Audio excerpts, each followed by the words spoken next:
Il était une fois un jeune homme nommé Antoine. Il vivait avec sa mère, Marie, dans une petite maison au bord de la mer.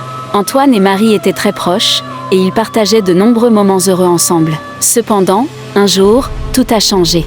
Antoine a découvert que sa mère avait un secret. Elle souffrait d'une maladie grave et ne lui avait rien dit. Marie avait décidé de garder sa souffrance pour elle, ne voulant pas inquiéter son fils. Antoine était dévasté. Il se sentait trahi et en colère. Pourquoi sa mère ne lui avait-elle pas parlé de sa maladie? Pourquoi avait-elle choisi de souffrir seule? La colère d'Antoine a grandi chaque jour. Il ne pouvait pas supporter de voir sa mère souffrir en silence. Il a commencé à chercher des solutions, à lire des livres médicaux, à consulter des médecins. Mais il était trop tard. La maladie de Marie était déjà à un stade avancé. Un soir, alors que Marie était allongée dans son lit, Antoine est entré dans sa chambre. Il tenait un oreiller entre ses mains. Ses yeux étaient remplis de larmes. Il savait ce qu'il devait faire. Antoine a posé l'oreiller sur le visage de sa mère. Il a appuyé doucement, étouffant sa souffrance. Marie a lutté, mais elle était trop faible.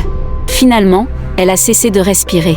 Antoine s'est effondré à côté du lit, pleurant amèrement.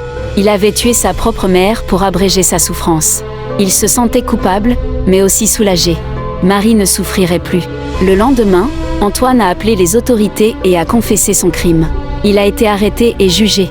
Le tribunal a reconnu qu'il avait agi par amour et compassion, mais il a quand même été condamné à une peine de prison. Antoine a purgé sa peine, mais il n'a jamais pu se pardonner. Il a passé le reste de sa vie hanté par le souvenir de ce soir tragique. Il a appris que l'amour peut parfois mener à des actes impensables.